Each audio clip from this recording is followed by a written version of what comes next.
तो स्टूडेंट्स और व्यूअर्स, अगर आपको हमारा ये पढ़ाना, आपको हमारे लेक्चर्स अच्छे लगते हैं, इफ यू फील कि आपको फायदा हो रहा है, तो प्लीज हमारे लेक्चर्स को please do like share and subscribe, क्योंकि हम आपके लिए मेहनत कर रहे हैं। और अगर आपको हमारे से फायदा हो रहा है, अगर आपको ये लेक्चर देख के अच्छा लग रहा है, आप पूरा लेक्चर देख लीजिए। अगर आपको लगेगा कि आपको इस लेक्चर को लाइक करना चाहिए, तो please do like share and subscribe, क्योंकि हम मोटिवेट होंगे आपके लिए नई नई और अच्छी अच्छी वीडियोस बनाने के लिए। आइए आज हम पढ़ते हैं, जैसा कि हमने स्टार्ट किया था वर्ब, पिछली क्लास में हमने वर्ब्स के रिलेटेड पढ़ा था। तो सबसे पहले मैं आपको बताता चलूं कि ये जो कोर्स चल रहा है, फ्री कोर्स हमारा डीपीएस मेंटर्स की तरफ से, तो यह आपको 6 से लेके एक तो 12th क्लासेस तक जितने भी आपके एग्जाम होंगे वो आपके हर एक एग्जाम में हेल्प करेंगे। ये ग्रामर जो है, ग्रामर के किसी भी पोर्शन में आपको हेल्प करेंगे। और उसके अलावा अगर आपके किसी भी कॉम्पिटिटिव एग्जाम में वर्ब का टॉपिक है, तो आपको जरूर हेल्प करेगा। और आपको इसके अलावा इससे ज्यादा पढ़ने की जरूरत नहीं है। This much is enough. अगर आप इतना जो है अच्छे से समझ लेते हो, तो ये आपके लिए काफी होगा किसी भी कॉम्पिटिटिव एग्जाम के लिए, अगर आपके वर्ब जो है किसी भी एग्जाम में है। तो चलते हैं, पिछले लेक्चर में हमने वर्ब के रिलेटेड पढ़ा था, वर्ब्स क्या होते हैं और अलग अलग फॉर्म्स पढ़ी थी। तो एक कंसेप्ट मैंने आपको बताया था वर्ब में, जो मैं आपको क्लियरली समझाना चाहता हूँ, क्योंकि वो वीडियो जो थी थोड़ी सी लेंथी हो गई थी और उसमें पूरा कंसेप्ट नहीं बता पाया था मैं। तो मैंने आपको बताया था कि कभी कभी जो सबसे पहले मैंने आपको ये बताया था कि मेन वर्ब के बगैर जो है सेंटेंस नहीं बनता, लेकिन मैंने कुछ आपको हेल्पिंग वर्ब्स बताई थी, जैसे इज एम आर थी, वाज वर थी, हैव हैज हैड थी। तो मैंने आपको ये भी बताया था कि ये अगर कभी कभी ऐसा भी होता है कि मेन वर्ब जो आपकी वर्ब होती है वो कभी कभी सेंटेंस में नहीं होती, लेकिन have has had is am are ये आपकी एज अ मेन वर्ब काम करती है सेंटेंस में। जैसे तो आज मैंने आपको ये समझाना था कि कब जब आपकी ये हैज हैव जो है मेन वर्ब की तरह काम करती हैं, तो वो क्या सेंस देती हैं। आपको कैसे पता चलेगा कि ये मेन हैज हैव जो है ये आपको मेन वर्ब का सेंस दे रही है। तो आज हम पढ़ते हैं। देखिए, सबसे पहले आपने देखना है, जब भी आपका हैव या हैड ये जो होगा, या हैज, ये जो 3 वर्ड्स हैं आपके, ये 3 हेल्पिंग वर्ब्स हैं। जब भी ये आपको एक तो पोजेशन, एक रिलेशनशिप, या देखो मैं आपको बता रहा हूं, एक पोजेशन, एक रिलेशनशिप और ड्रिंक या ईट या स्पेंड,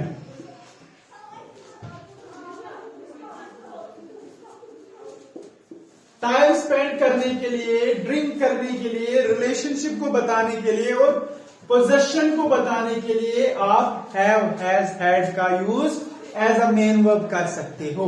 तो आपको यह समझना है कि जब भी आपका हैव पोजेशन, रिलेशनशिप या पीने का या खाने का या फिर टाइम स्पेंड करने का सेंस दे, तो आप समझ लीजिए कि वो एज अ मेन वर्ब काम कर रही है। तो एक एक करके हम कुछ एग्जांपल्स करते हैं, जिसमें आपको क्लियरली आपको पता चल जाएगा। तो यहां पे मेरे पास कुछ एग्जांपल्स है। सबसे पहले, अगर आपने एज ए पोजेशन हैव का पोजेशन बताना है,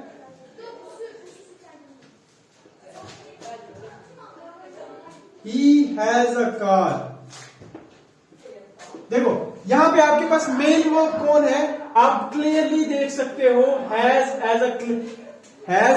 एक तो हेल्पिंग वर्ब है, लेकिन अगर आप यहां पे देखोगे कि यहां पे हैज एक हेल्पिंग वर्ब नहीं है, यहां पे हैज एक मेन वर्ब की तरह काम कर रही है। और यहां पे सेंस किसका दे रही है, आप समझ सकते हो, यहां पे ये सेंस दे रही है पोजेशन का। पोजेशन मतलब होता है जब आपकी कोई चीज होती है, या किसी की भी कोई चीज होती है, कोई चीज होना, ऑनरशिप, ठीक है ना, तो उसको कहते हैं हम पोजेशन, ऑनरशिप को। तो ही हैज अ कार, उसके पास एक कार है, तो ये क्या है, एक पोजेशन है। या हम ऐसा भी कह सकते हैं आई हैव एन आईफोन, हाँ मेरे पास एक आईफोन है। या शी हैज अ या कुछ भी, शी हैज अ बुटीक, उसके पास एक बुटीक है। या आप कोई भी ऐसा कुछ सेंटेंस कह सकते हो जिसमें आप हैव या हैज या हैड एज अ पोजेशन इस्तेमाल कर सकते हो। तो एक और सेंटेंस रिलेशनशिप के लिए, she has a great family, उसकी एक अच्छी फैमिली कह सकते हो। या उसके पास एक अच्छी फैमिली है, उसकी फैमिली जो है वो बहुत अच्छी है, उसकी एक अच्छी फैमिली है। तो हमने एक रिलेशन बताया यहाँ पे कि कोई जो ये प्रोनाउन है शी, उसकी एक अच्छी फैमिली है। तो यहाँ पे हैज जो है as a main verb use हुआ, और यहाँ पे किसका सेंस दिया, रिलेशनशिप का सेंस दिया। तो एक और सेंटेंस हम लेते हैं जैसे खाने पीने की, आई हैड अ पिज्जा, मैंने एक पिज्जा लिया, मतलब मैंने एक पिज्जा खाया भी कह सकते हैं आप। आई हैड अ पिज्जा, इसका सेंस क्या दे रहा है कि मैंने एक पिज्जा खाया, मैं एक पिज्जा खा चुका। आई हैड अ पिज्जा, मैंने एक पिज्जा खाया। तो या वैसे ही यहाँ पे ड्रिंक का भी ले सकते हो,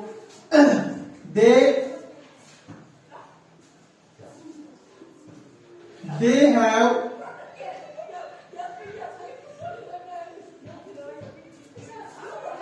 the warm water, जैसे लास्ट टाइम हमने एग्जांपल ली थी, warm water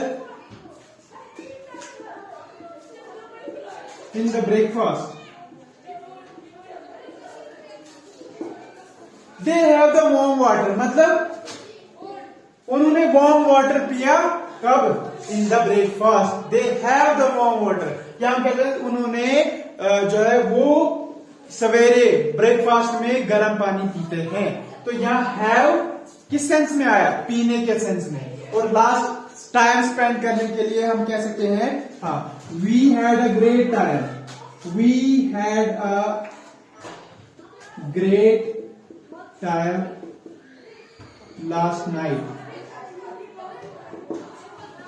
हमने एक बहुत अच्छा वक्त गुजारा, हमने एक बहुत अच्छा वक्त गुजारा रात को, लास्ट नाइट, पिछली रात को हमने एक अच्छा वक्त गुजारा, मतलब हमारा वक्त वो बहुत अच्छा गुजरा, वी एंजॉयड दैट। मतलब ये हैड कौन सा सेंस दे रहा है कि हमने टाइम स्पेंड किया, और कैसा टाइम स्पेंड किया, एक अच्छा टाइम स्पेंड किया। तो आप ये चीज समझनी थी आपको कि जब भी हैव, हैज, हैड आपका पोजेशन का सेंस दे, रिलेशनशिप का सेंस दे, ईट, ड्रिंक या टाइम स्पेंड करने का सेंस दे, तो आप समझ लीजिए कि तब ये एज अ मैन वर्ब काम कर। ये हो गया हमारा हैज, हैव, हैड वाला पार्ट। अगर आपको अभी भी कोई कंफ्यूजन है, you can write it down in the comments. हम आपकी वो कंफ्यूजन या जो भी आपका क्वेश्चन होगा वो हम देखेंगे, और हम कोशिश करेंगे कि आपके नेक्स्ट लेक्चर में आपका वो भी कंफ्यूजन खत्म कर दें, क्योंकि अगर कोई भी डाउट है तो आपको पूछना चाहिए। तो नेक्स्ट आपको क्या चीज बतानी है, हमने एक चीज पिछले लेक्चर में अगले लेक्चर के लिए रखी थी, तो वो हम डिस्कस करेंगे। आपको जिस बारे में हमने डिस्कशन स्टार्ट की भी थी, थोड़ी बहुत डिस्कस की थी, finite and non finite. Finite और नॉन फाइनाइट का मतलब क्या है? फाइनाइट होता है लिमिटेड। सबसे पहले मीनिंग से जानते हैं लिमिटेड। सिंपली समझ लो आप, फाइनाइट, लिमिटेड और नॉन फाइनाइट जो अनलिमिटेड। लिमिटेड और अनलिमिटेड किस वे में कि ये लिमिटेड है, ये एक हद के बाद चेंज हो जाएंगे। ऐसे कुछ वर्ब्स जो कुछ चीजों के बाद में जब टेंस चेंज होगा, जब सब्जेक्ट चेंज होगा, तो आपकी ये वर्ब्स चेंज हो जाएंगे। जैसे मैं आपको एग्जांपल देता हूं, आई गो टू स्कूल। यहाँ पे आपकी वर्ब कौन सी है आप देख सकते हैं, जाना। आई गो, मैं स्कूल जाता हूं, तो गो हमारा क्या है, एक वर्ब है। लेकिन अगर इसी वर्ब को हम चेंज करना चाहें तो हम इजीली इसको चेंज कर सकते हैं। और वो कैसे चेंज कर सकते हैं, अगर हम इसके सब्जेक्ट को चेंज करें, हम आई को हटा के अगर हम शी लगाएं या ही लगाएं तो ही, तो अब ये ही गो टू स्कूल नहीं रहेगा, क्योंकि आपको पता है थर्ड पर्सन सिंगुलर है, तो थर्ड पर्सन सिंगुलर के साथ एस या ईएस जरूर लगता है प्रेजेंट इंडेफिनिट या प्रेजेंट सिंपल फॉर्म में, तो ही गोज टू स्कूल आएगा। तो बिकॉज ये गो सब्जेक्ट चेंज करने की वजह से चेंज करना पड़ा, this is a finite verb. ये लिमिटेड वर्ब है। लिमिटेड वर्ब होने से मतलब है कि जब कोई वर्ब हमें टेंस या फिर सब्जेक्ट चेंज करने की वजह से चेंज करनी पड़े, दैट मीन्स कि वो वर्ब जो है वो फाइनाइट वर्ब है। जैसे एक और एग्जांपल लेंगे हम, तो we are working on this project, we are working on this project, हम इस प्रोजेक्ट पे काम कर रहे हैं। ये प्रेजेंट कंटिन्यूअस का सेंटेंस है। किसका सेंटेंस है, प्रेजेंट कंटिन्यूअस का। लेकिन अगर हम इसको चेंज करना चाहें तो बिल्कुल चेंज कर सकते हैं। और वो कैसे चेंज कर सकते हैं, we are working on this project, हम जो है इस प्रोजेक्ट पे काम कर रहे हैं। लेकिन अगर हम इसी जगह पे इसके टेंस को, ये कौन सा टेंस है,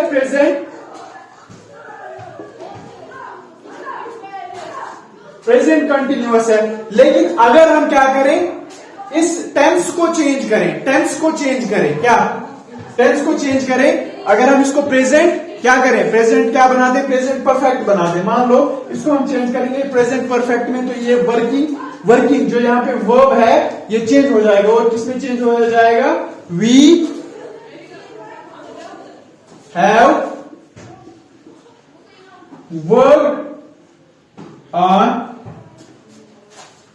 this project, we have worked. अब ये वर्किंग वर्कड में चेंज हो गया। ये अभी तक आईएनजी फॉर्म में था, लेकिन यहां पे वर्कड में चेंज हो गया। तो टेंस चेंज करने से प्रेजेंट कंटिन्यूअस में था, वर्किंग था, लेकिन प्रेजेंट परफेक्ट में लाया हमने, तो क्या हो गया, ये इसका वर्ब चेंज हो गया। तो इनको हम कहेंगे फाइनाइट वर्ब्स। या एक और एग्जांपल मैं आपको बताऊंगा, जैसे शी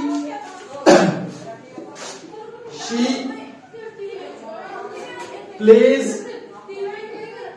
द गिटार, वो गिटार बजाती है। शी प्लेज द गिटार, वो गिटार बजाती है।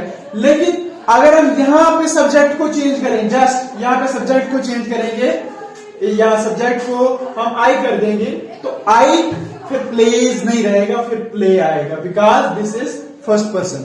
जैसे ही सब्जेक्ट चेंज हो गया, हमें वर्ब में चेंज करनी पड़ी। तो जैसे ही अगर हमें कोई वर्ब में चेंज लानी पड़ी, because of the change in the subject or because of the change in the tense, then that verb will be called as is known as a finite verb. तो इसी तरह से नॉन फाइनाइट की एक दो example लेते हैं। Non finite क्या हो गया, जो अनलिमिटेड है। अनलिमिटेड मतलब जिन पे कोई अनरिस्ट्रिक्टेड भी कह सकते हैं, जिन पे कोई रिस्ट्रिक्शंस नहीं है। मतलब क्या वो चाहे किसी भी टेंस में रहे या वो चाहे किसी भी कोई भी सब्जेक्ट रहे, कोई भी टेंस रहे, वो चेंज नहीं होगी। एग्जांपल हम लेते हैं नॉन फाइनाइट की। ये एग्जांपल है किसकी, नॉन फाइनाइट की। तो नॉन फाइनाइट की एग्जांपल हम लेते हैं, शी यूज्ड टू स्माइल। अगर आप देखें यहां पे एक एग्जांपल लिखी है मैंने, शी यूज्ड टू स्माइल। वो आदि है किस चीज की, स्माइल करने की आदि है, उसको आदत है स्माइल करने की। देखो ये वाली वर्ब जो है यहाँ पे फाइनाइट है, और ये वाली वर्ब जो है स्माइल करना, मुस्कुराना इज आल्सो अ वर्ब। मुस्कुराना क्या है, एक काम है, वर्ब है। लेकिन यहाँ पे ये जो यूज है ये फाइनाइट है और ये जो स्माइल है ये नॉन फाइनाइट है। क्यों है मैं बताता हूं क्यों है। देखिए शी यूज, अगर हम यहाँ पे क्या करें टेंस को चेंज कर दें, क्या टेंस को चेंज कर दें तो टेंस को चेंज करने से क्या हो जाएगा, अगर हम इसको पास्ट परफेक्ट कर दें, पास्ट परफेक्ट, तो she had used to smile हो जाएगा। लेकिन क्योंकि ये फाइनाइट है ये चेंज हो जाएगी। लेकिन इसको अगर आप किसी भी, अगर हम यहाँ पे आई लगा, I use to smile, smile ऐसे ही रहेगा, मैं he use to smile, they use to smile, we use to smile. क्या सब्जेक्ट चेंज करने से इस स्माइल में कोई चेंज आई? कोई चेंज नहीं आई। या अगर हम टेंस चेंज करेंगे, टेंस चेंज होते रहेंगे लेकिन ये स्माइल चेंज नहीं होगा, because it is a non finite verb, क्योंकि ये चेंज नहीं होगा। तो अगर आप देख मतलब अगर आप समझ रहे हो तो जो सब्जेक्ट, जो वर्ब फॉरेन सब्जेक्ट के बाद आती है वो बेसिकली क्या होती है, वो एक फाइनाइट वर्ब होती है। लेकिन अगर एक वर्ब पहले से है और उसके बाद आगे कोई वर्ब आती है तो उसके चांसेस हैं कि वो नॉन फाइनाइट हो। और अगर वो टेंस चेंज करने से या सब्जेक्ट चेंज करने से चेंज नहीं हो रही है तो आप समझ लीजिए कि वो क्या है, एक नॉन फाइनाइट है। एक और लास्ट एग्जांपल मैं लेता हूं नॉन फाइनाइट में, और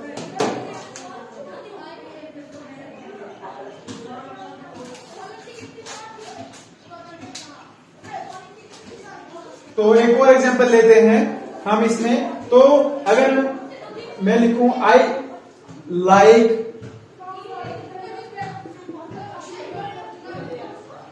स्विमिंग, अब यहां पे स्विमिंग क्या है, ये एक नाउन है लेकिन वर्ब भी है। कंफ्यूज नहीं होना, आप समझो इसको। स्विमिंग एक वर्ब भी है लेकिन यहां पे एक नाउन है, क्या है, एक स्पोर्ट्स, एज ए स्पोर्ट्स हम बात कर रहे हैं स्विमिंग। समझ आ रही है? आई लाइक स्विमिंग, मैं स्विमिंग पसंद करता हूं। अगर मैं इसके सब्जेक्ट को चेंज करूंगा, हम एग्जांपल लेते हैं, हम इसके सब्जेक्ट को चेंज करेंगे, she likes swimming, she likes swimming, he likes swimming, they like swimming, we like swimming. देखो ये लाइक जो है ये चेंज होता रहेगा। यहां पे जो लाइक है ना, ये यहां पे मेन वर्ब है, लेकिन ये स्विमिंग जो है ये मेन वर्ब नहीं है।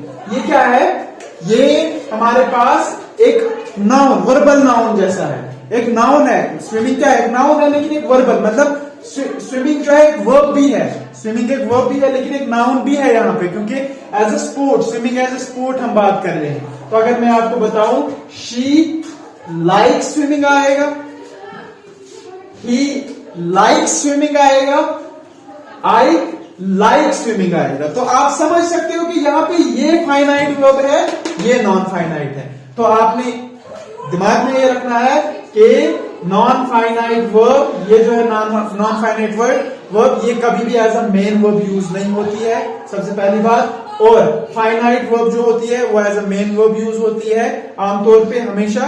और ये जो होती है क्या कहते हैं, नॉन फाइनाइट वर्ब, इसमें कोई भी चेंज नहीं आती है, एज इट इज रहती है, चाहे आपका इसका टेंस चेंज करो या आप इसका सब्जेक्ट चेंज करो। अनलाइक फाइनाइट वर्ब, क्यों, जो क्या हो जाती है, चेंज हो जाती है with the change in the subject and with the change in the tense. That's all, thank you. अगर कोई भी कंफ्यूजन है कमेंट सेक्शन में आप कमेंट करके बता दीजिए, हम आपकी कंफ्यूजन दूर करेंगे। Thank you.